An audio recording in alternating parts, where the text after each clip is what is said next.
to Onesies, the podcast of one season wonders and blunders. My name's Andrew. And my name is Emily. And this season of Onesies, we will be talking about two 6-episode sitcoms with Hollywood connection. I mean, Hollywood-ish connections. The first one we're going to be talking about is Morton and Hayes. Then later this season, we'll be talking about Police Squad. But Morton and Hayes is a 1991 6-episode show starring Kevin Pollak and what's his name? I forgot his name already. Bob Amaral. Bob Amaral, who was a parking attendant before he did this. In a kind of high concept show from Rob Reiner and his partner Phil McKean, directed by Reiner's Spinal Tap buddies, Christopher Guest, who guest stars, and looks like also what's-his-face directed some, Michael McKean. Oh. I don't know if he appears in the show, but it ran for 6 episodes. Oh, Canada Joe Flaherty's in it. He's in the pilot, the unaired, or the pilot that we didn't watch.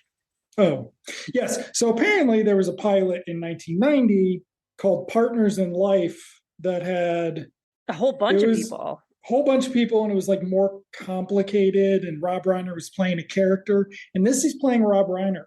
Kind of. I've got a theory about that after our conversation and rewatching it. Our very brief conversation.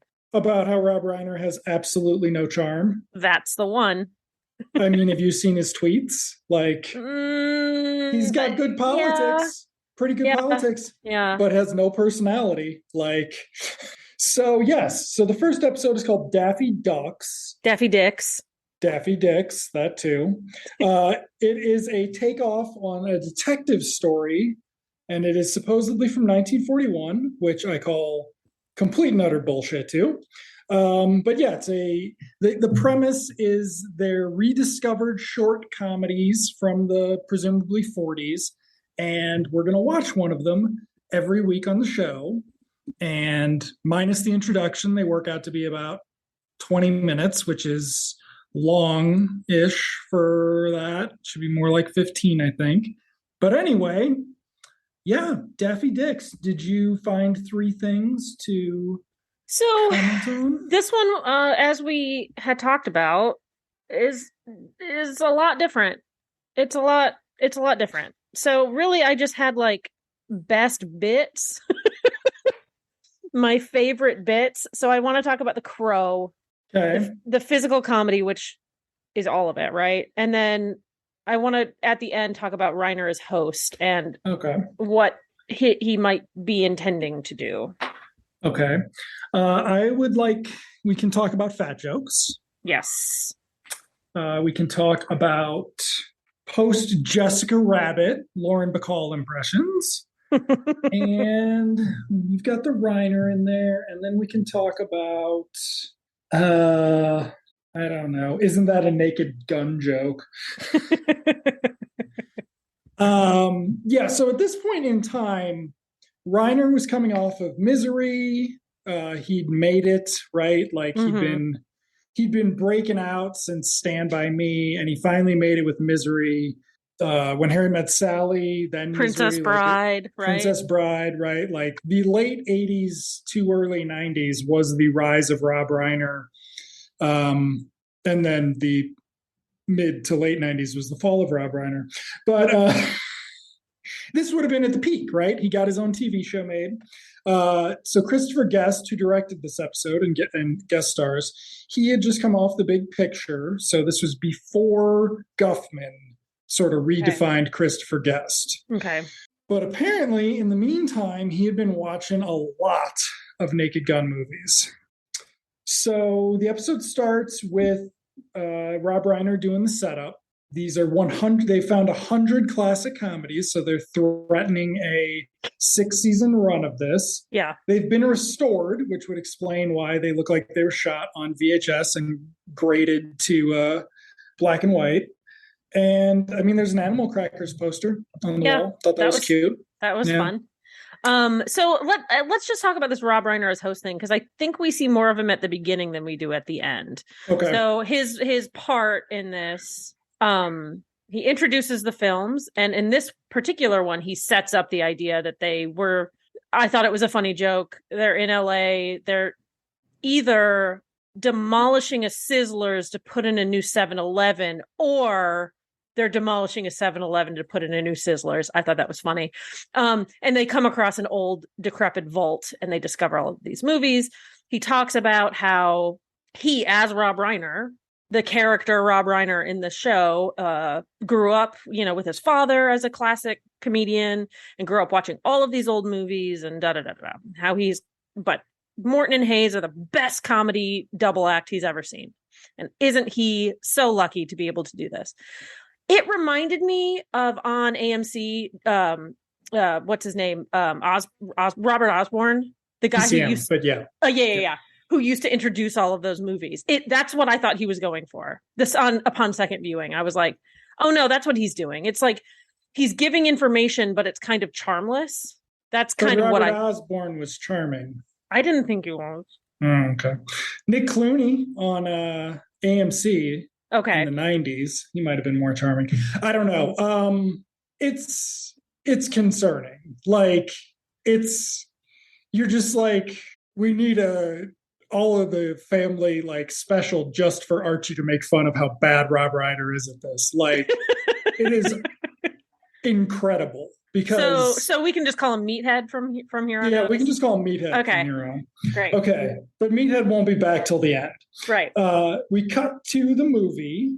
Oh, and that's the other thing about the finding them in the vault. How did Rob Reiner see them? If they existed for Rob Reiner to see on television, they'd be some of them would be available then. Yeah. Right. Like, anyway. But yes, so we open in a private detective office. So 1941, I think the Maltese Falcon's 40, so you can kind of say that this is there's going to be a lot of stuff in this that wouldn't be in anything from 1940 or 1941. Yeah, it's definitely early. Like they're making it too late in history, I think. Yeah, I think they're doing that, but I also don't think they're thinking about getting around the code. But you know what? I'm just looking here. Abbott and Costello started making movies in 1940. Didn't they mostly do features, though? Yeah, I guess you're right. When did the Three Stooges start? Oh, I don't know. Who cares? You don't like Robert Osborne? I don't like Laurel and Hardy. I don't like Laurel and Hardy either. I don't like Abbott and Costello movies. I don't like that's not my thing. No, I like Marx Brothers. Yeah.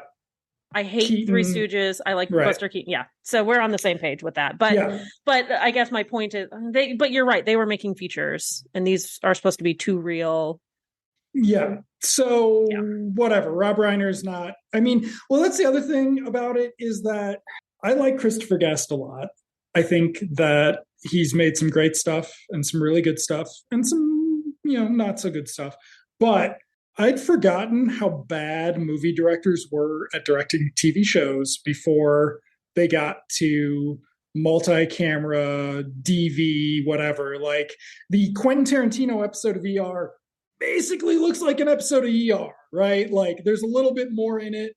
And then ER directors just did that from then on. Like it's not a big deal to have a movie director direct your network TV thing if it's just going to be a 3-camera thing. Yeah. So this is, and Guest doesn't have any, this is not an homage to 1941 filmmaking, right? Like some of the insert shots look like they're from silent movies. Yeah. Right. Like it's just. And the sets even look like old Marx Brothers movies from 10 years before. Right. Or, they're the huge empty sets from the 30s. Right. Yeah. Like, so it's just not, it's one of those things where it's like, the more you're a sort of classic comedy nerd, the more problems you're going to see in this, which is not what you want to be going for. Of course, this was at a period in time when most of these old comedies, outside probably the Three Stooges, would have been very hard to get.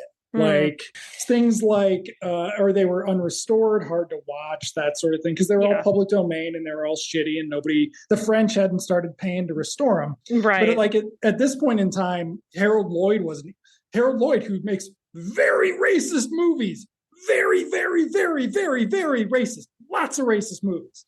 It was his thing, actually. That's so sad to hear. It's very upsetting, but or maybe, I mean, whatever. It's not upsetting so much about Harold. I mean, we don't need to get into it. But anyway, you mentioned it. Jesus. I did mention it. I did bring it up.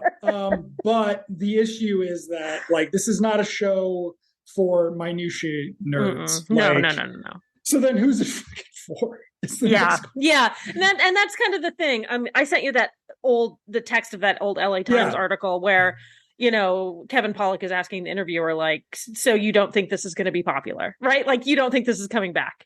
And the guy's like, it's a little too niche. It's just a little too, if they made something like this now, it would, I think, go bonkers on a streaming service.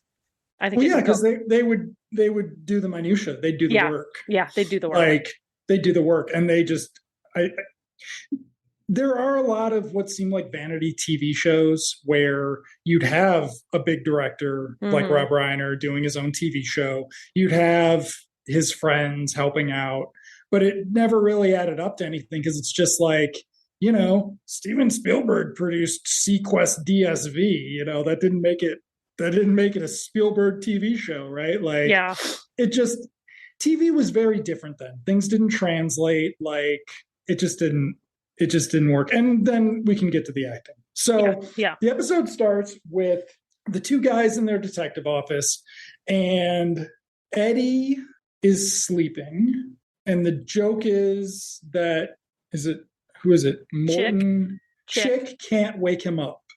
The joke is, at first, that there's a fly buzzing around. Yes. And Kevin Pollak is doing this wonderful, like, miming, looking for this fly, and it lands on him, and he keeps hitting him with a newspaper to try to kill the fly and misses it. And it doesn't wake him up. Right. And then... Very funny. It is very funny. And then their secretary, who's outside of the room and we don't see immediately, says that they have an appointment coming in. They have somebody coming in to see them. And then he can't wake him up. He's trying to wake him up and he can't. So he tries all these little weird tricks and, an old timey alarm clock next to his ear, all of this stuff. Kind of like, think of it as like Bugs Bunny cartoon come to life. Like, in any way that you can try to wake this snoring, sleeping man up, he can't. And then he kind of sits down at the desk and mentions very quietly a piece of cake. And that gets him up because he's fat. Because that goes to one of your talking points. He's fat and he's going to do a Jackie Gleason impression. And that's basically it. Yeah. Like, Kevin Pollak puts in a lot of work on this. And at times you could tell, or at least it looks like, he's realizing nobody else is. Yeah.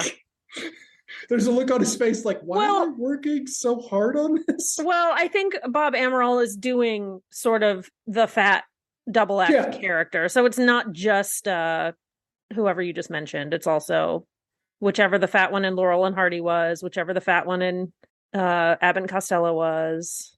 I don't remember how much fun Laurel and Hardy made of the one guy being big. I just watched Abbott Costello meet Frankenstein a while ago, and I don't remember them making a lot of fat jokes. But it turns into like, you're fat, so you're clumsy, and you're this and you're that. It's and all so, that. Yeah. I mean, so it's all rolled into it. Yeah, there's that subtext in Abbott and Costello, but there's not the actual fat joke like there's in this. Right. Like, and there is in Laurel and Hardy too. And I think that's what he's doing in this, is he's just kind of, I mean, they mentioned that they're not doing a specific double act. They're just kind of pooling them all and kind of rolling them all into one. And so I think that's part of it. But yes, the cake joke is a fat joke. About how he wants to put a bunch of ice cream on it and do this and that and whatever. Yeah.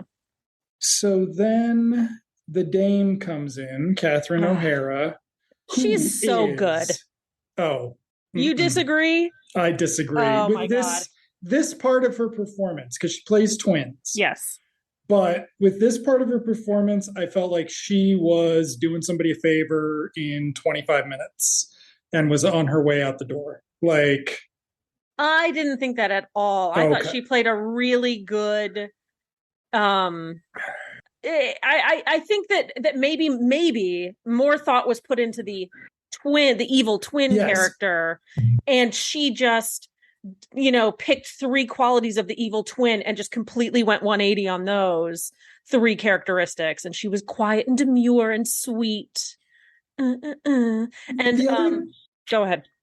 The other thing, but the thing about it is that she doesn't really get a chance to do anything. Right. She's mostly shot over her shoulder, showcasing the antics. And we don't get like appropriate reaction shots for her. Yeah. Like, we'll talk about the crow in a second, but first she's like, I'm here because my husband's having an affair. Mm-hmm. And they're like, we're adults, we're going to handle this. So then they laugh at that for 45 seconds or something. And she never gets an appropriate reaction shot. Mm-hmm. Like, there might be a reaction shot, but she's just like stone face watching them. And then we get your crow bit.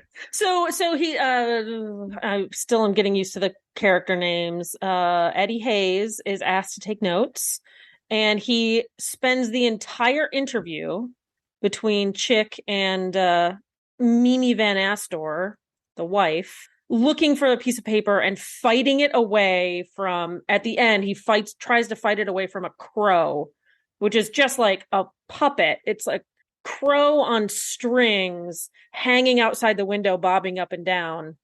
And he ends up with a scrap of paper that's like like a corner of a piece of paper, a tiny little corner. And the whole time he didn't get to take notes at all. I thought that was one of my favorite gags. There's another gag where he falls up the stairs, which I thought was funny later. But the whole antics that are going on in the background make me laugh so hard. And that fake crow, I love a fake animal. It makes me so happy. I don't know why. Anything that's like a model, like on those old this is separate. Kaiju movies, like when they have a model of like a boat out in the ocean. I love that. And it gets blown up. I love that shit. So I'm game for any like dumb props that they use, old-timey props. It makes me so happy. Are you game for an Impossible Hitchcock reference? Oh, you think that's an Impossible Hitchcock reference? I mean, we can find out when he said MacGuffin the first time. Yes, he did say MacGuffin. She says MacGuffin, yeah. Yes. So they're going to go track down the husband who eats with his mistress every day at the McGuff Inn. Yeah. As in the McGuff Inn. Yeah.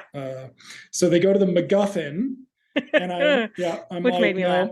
1941 now, and they're going to pretend to be Swedish professors, which I thought I was ready, right? Like, that's Marx Brothers, right? They're going to pretend to be Swedish professors. No, the waiter's like, we'll sit you over here because this is where the double act private investigators sit. Yeah. You have to sit over there if you're a different kind of PI. Yeah. And it's just kind of like, okay. If there are three of you, then you can sit over there. But two private detectives sit here. And then they have a gag camera that Eddie takes out of his trousers, and is like, he's aiming it, but they can't get the woman to turn her head. This is where we meet Christopher Guest as the husband. There's a gag where he is making the same expression, and he has his hand on his chin, just like in the picture they've got of him. That was good. Well, I think that's from Police Academy. Oh, okay. That makes sense. Or not Police Academy, Naked Gun. Naked Gun. It might even be from Police Squad, so we'll have to see. These two shows are going to be tied together a lot more than I thought they would be. Because this is not Spinal Tap. This is The Naked Gun does, an old movie. So then they start throwing food at her. And this is like where you start to see that Christopher Guest does not have a handle on the direction at all. Yeah. Like, this should be a funny bit. And instead we don't even, they're throwing French fries into her hair and she doesn't realize. And at the end, there are like 25 French fries stuck in her hair. And it's a funny image.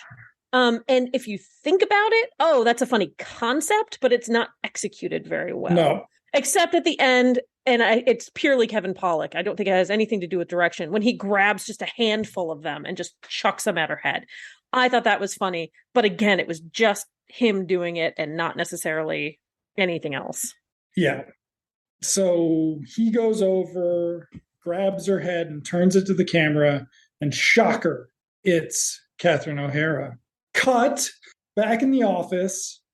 The first Catherine O'Hara we met is coming in. Mm-hmm. She calls, doesn't she? No, she calls. Yeah. She calls and she's like, we want to know what's going on. Oh, that's right. They do the split screen. They do the split screen. He looks at her across the thing. And that's another hacky, not hacky necessarily, but done before type of thing. Yeah. Well, it also doesn't really work because like it's too fast. And like, you're like, why is he looking? Oh, because he's looking across the screen where she doesn't acknowledge that they're thumbs up, guys. Thumbs up. Again, another funny bit poorly executed. Yeah. Like it's so weirdly, Christopher Guest is so weirdly not good at this. Like, I mean, and again, just the timing is just so off. Yeah.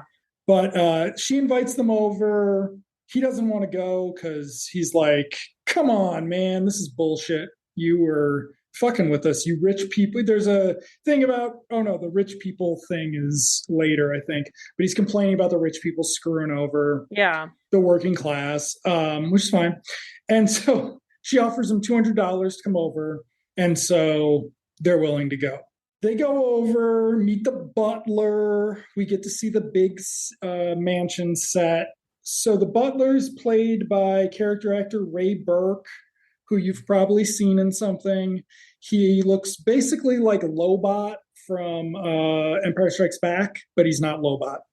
So that's who Ray Burke is. But he's been on character actor, did stuff as far back as the 70s. I think he's on WKRP, but I didn't scroll down that much. But he was a maitre d' on Remington Steele, and he also had a named role later in the series and some other movies later on, including 2 Naked Gun movies. So there we go. Gotta find somebody who can do the timing. So they go into the other room where they talk to her. It's kind of like they say it's a study, and the doctor's in the other, Christopher Guest is in the other study. And so there's a joke about how all these rich people in their studies, there must be a big test coming up. Yeah, I thought that was kind of funny. That was kind of funny. Like that. Well, because, so not Three Stooges, not Abbott Costello, definitely Marx Brothers. I don't know about Laurel and Hardy. I haven't really seen it. But there is a social awareness to the time period. And so this would have been, I don't know, though, because we were pre-World War II, still sort of struggling through the depression. Like, if this were accurate, there would be war in Europe talk and things like, so there's all sorts of weird shit where it's just like, you guys just needed to spend another 2 days writing this. Like, yeah. Could you find somebody who at least liked U.S. history or whatever? But okay, so then we get this prolonged thing where Catherine O'Hara is talking about, well, this isn't me. What are you talking about? Blah, blah. Wait, hold on. I have an idea of how it could be me, but it's not me. Oh. I thought her death scene was kind of funny. I thought the way she did that was funny. I think she's, whatever. I think she's fantastic. I think Catherine O'Hara is fantastic. I don't think she's fantastic in this, and I don't think it's her fault. I think she's pretty good as the evil twin as the evil twin, she's going to be pretty good. So she drops dead. They leave and get the cops and come back, but the body's gone, and they've only been gone like 15 minutes. And then we meet Christopher Guest for the first time in the house, though the detectives presumably he would have at least met Kevin Pollak in the restaurant. There's you would think. He would recognize him at least. He was in disguise as a Swedish professor. So in walks Catherine O'Hara to tell the cops she's alive. Yeah. And they're like, how you're not alive? And she's like, if I was alive, would I be able to do this? She does backflips. I thought that was funny. That is 100% a Naked Gun joke. Yeah. I think that Priscilla Presley does. I think you're right. It's very, yeah, I think you're right. It's, yeah. And at this point, I'm just like, why are you guys making a Naked Gun knockoff? Like, what is... And by the way, this is not something that would ever happen in a double act, No. detective to real movie from 1941 or 1931 or whenever you want to claim it in time. Yeah. Yeah.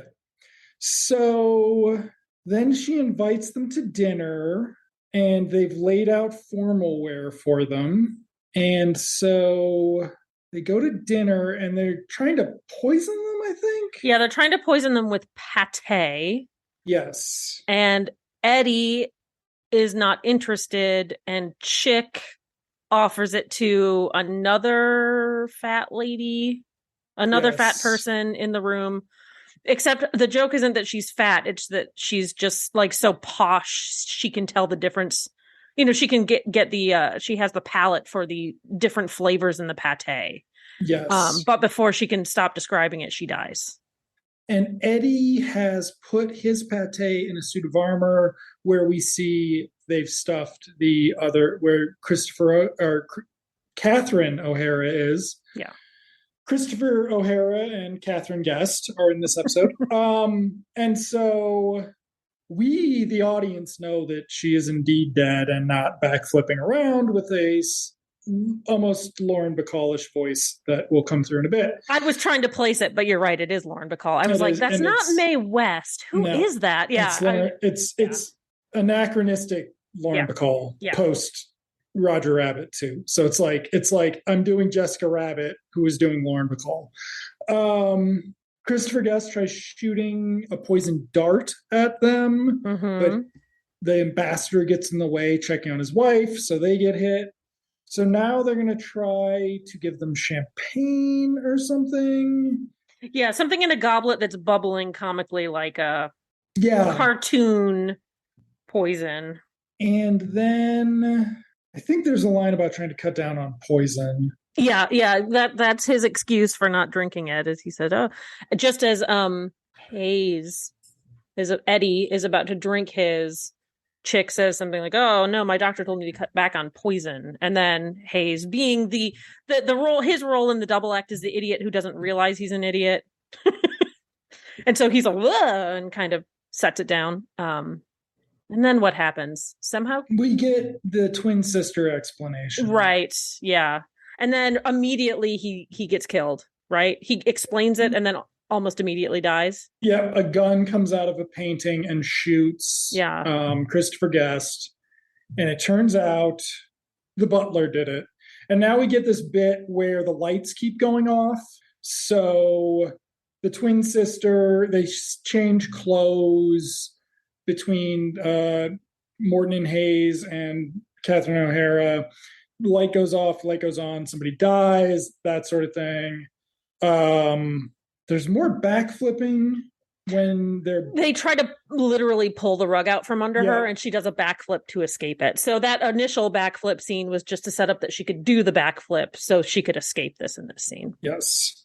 And then there's going to be a sword fight out of... which I thought was very good. That was probably my favorite part of the whole thing. It was the comic. First of all, they're chasing each other around a table for way too long. Yeah. And then they have this hilarious sword fight where she's like drinking wine and smoking a cigarette, and she's just kind of blasé about it, where the other two are ferociously swinging their swords at her. I thought that was good. I'm not up enough on my, what's the name of that fucking guy? Errol Flynn. But it played like a Douglas Fairbanks silent movie sword fight. So it's another thing where you're just like, Well, the other thing about this being a two-reeler from the 1940s, you wouldn't showcase the guest stars like this. We don't actually see very much of Morton and Hayes in this. Yeah. Like they're reactionary to everything. Yeah. Even the comedy bits. So how do they even stop her? Like I can't... They end up, this was really good. They all end up sort of like, they're all sort of getting tired, and they decide instead of swishing to stab, and they all go into the wall, and their swords Right. get stuck into the wall. And then she says something like, "Oh, it's come down to fisticuffs." And she's got that weird voice, and her mouth does weird things that I could never get my mouth to do while she's speaking. And I drop off at that point. I don't remember. They don't actually hit her because they say, "You're a woman. We're not going to hit you." So I don't know how they stop her. I just watched it, Andrew. I've got a note that says apple on head, 3:00 appointment. Yes. Decline. So turns out Chick is a master at throwing knives, starts throwing knives at her and like pins her closed. Okay. And then Eddie puts an apple on her head and he splits the apple. That's how it ends. Oh, thank you. Oh, yes. The knife. Clearly very memorable. But it comes into play again at the end. So with the cartoonishness of it is also, I mean, maybe that's Three Stooges-y, but not. They weren't, and none of them were that talented where they actually could do something like that. Not that Kevin Pollak learned to throw knives just so he could film the scene, but right. Yeah, that wasn't part of it. So, and that's basically it. And then so cut to the office. They're reading a newspaper, Evil Twin Jailed, which I thought was kind of funny. And Eddie asks him how he learned to, when did you learn to throw knives anyway? And it's like, my uncle was in the circus and he taught me everything I know. So he's teaching Eddie how to throw knives, and Eddie accidentally stabs their next appointment. That's right. Yeah. They kill the 3:00 appointment. That's and what I think, hit the client. And I think the punchline after that is, oh, we better reschedule. Waka waka. Waka waka. This would be very funny with Muppets. Oh my God. Let's remake it with Muppets. Remake it with Muppets. Remake it with Muppets. Oh, okay. And then we get Rob Reiner showing off his fake merchandise from Morton and Hayes. Mm-hmm. Hand puppets, mugs, foot pads. And then he starts listing the future episodes. I only wrote down Society Saps, but I assume they're the other ones that we're going to be watching. I don't think they are, actually. I think that might be the joke. Okay. Because there's like 100 of them, right? And we're only going to see 6. And then at the end, he's doing his spiel and he's like, make sure you buy every single product you saw advertised in the last 30 minutes. I thought that was really funny. Maybe. Oh my goodness. Phil Mishkin was a All in the Family writer. Oh, well, it's all coming together. Interesting. Matlock, Morton and Hayes. Matlock. Ooh, Three's a Crowd. I'm thinking about, we got to do Three's a Crowd. Yeah, it's weird. He does not have that extensive a career. Yeah, so I selected this one because I watched it as a kid. I don't know if this is the one I would have watched or if I watched the original pilot in 90. Yeah. I don't know. I think it was this one just because the black and white seemed familiar, but it would have been, you watch this and you would have been like, well, if you knew anything, you'd just go watch Animal Crackers. Yeah, right? And so I was probably like, this isn't like Night at the Opera. Why are we watching this? Yeah, so upon first viewing of this, I wasn't super impressed, but I watched it again this morning and I think I'm settling into it a little bit better. Some of the jokes hit more than they did the first time. I thought it was interesting about that pilot that apparently the network wouldn't let them do it in black and white. So it was in color, and I guess Rob Reiner was about to throw his hands up and say, we're not doing this if we can't do it in black and white, because why the hell would you do it in color if it's not realistic? Speaking of the minutia, it's like, why would we do this? This black and white, this 1941 feature, if we have to do it in color. Like, I'm not going to do that. Artistically, it makes zero sense. So they fought for black and white, and the whole season after the pilot is in black and white. So the next episode is called Bride of Mumula. So we're looking at I think that he mentioned that one. Chick and Eddie assist a singer destined to become the bride of a mummy. And the singer is Penelope Ann Miller. She's a guest star.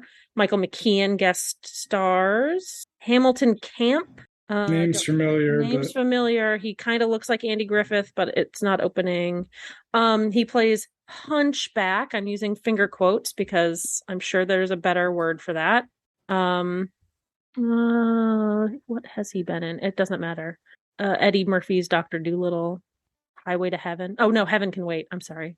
Anyway, there aren't too many. I like this because there aren't too many. Like the IMDb page is pretty tight.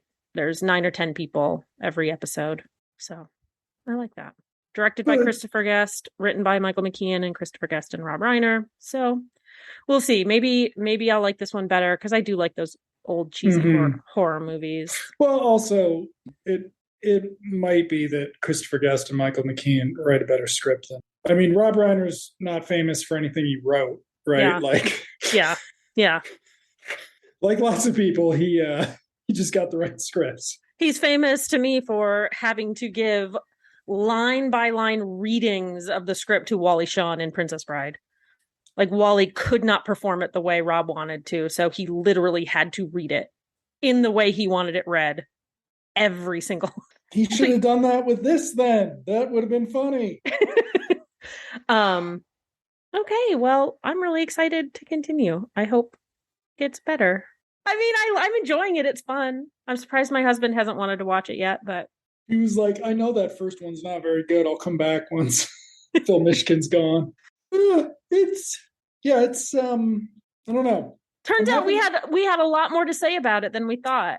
We did have a lot more to say about it than we thought, but also I think that I don't know if I felt this way after Freaks and Geeks, but I think no, because that had like a conclusion that we could like contextualize it that way. But I'm like having Automan withdrawals with this, where I'm like, this is Automan's got a lot more going on. Like I got a lot.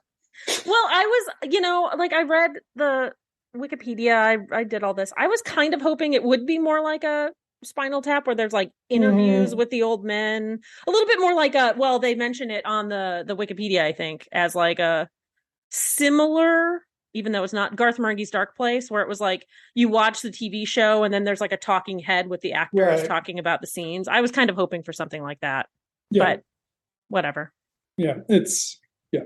Kevin Pollak's no Matt Berry, that's for sure. But Eddie, what's his face, is no. Yes. So yeah, I'm not as hopeful as you, but only 6 episodes. Only 6 episodes. Only 6 episodes. And we will definitely have more to talk about with Police Squad because there's a lot more going on and a lot more problematic stuff from the Zucker brothers, right? Like, we'll have a lot more to talk about. We'll have so much more to talk about. Nobody in this is a Nazi. Yeah. There we go. So, and I don't know about Kevin Pollak. I don't follow him anymore, but he was the best of the bunch in this. Plays a really good straight man. Really great. He's really great. Kevin Pollak never hit, which is sad. But I think he's fantastic. Everything I've seen him in, he's been fantastic. Yep.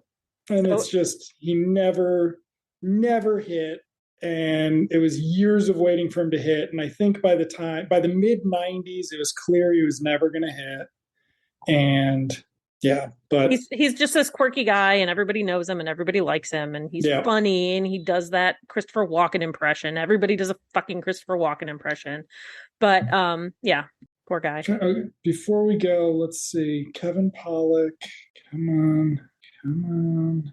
What is Kevin Pollak's early unappreciated thing that they should have clearly been enough for him? Oh, right. He was in A Few Good Men a couple years after this, so it did pay off doing this show. He was in Usual Suspects. I mean, that's what I know. He was in Usual Suspects. I feel like that's late for what I'm thinking of, though. What would I be? Because he was the son. He was one of the kids. He was the sidekick's son in Grumpy Old Men, and that was like 152 acting credits. So it's a lot. It's kind of a lot. kind of a lot. Grumpy Old Men was 93. Was it 93? Okay, so he was in Casino, but by that time he was like sort of. He was in L.A. Story. Did you ever see L.A. Story? He was in Avalon, was a big one. Avalon. He was in Willow. Okay, so this is actually relatively early in his career. I think Avalon is one of the ones where you're like, why isn't he catching on? Oh, he was, the likable guy in Indian Summer. He was a bad guy in The Whole Nine Yards, which I am just now remembering. Yeah. In 2000, that I loved that role. He was playing, I think, some like Russian or Eastern European bad guy. Yeah, he played a Schwarzenegger sidekick, but yeah, he just never really. Because he wasn't willing to do TV. Yeah. So, but he did also. He was in Wayne's World 2, and they spelled his name wrong, which is Yikes. That's not cool. But yes, anyway, yes, big Kevin Pollak fan, so I can stick it out for the Kevin Pollaks. No worries. He was a voice in Ewoks: The Battle for Endor, but I'll awesome. leave it at that. Awesome. Great. Good for Excellent. Good for him. Good for him. Okay, well, thanks for sticking with us this time. We will see you next time for episode 2 of Morton and Hayes, which is The Bride of Mumula. Thank you so much. Bye.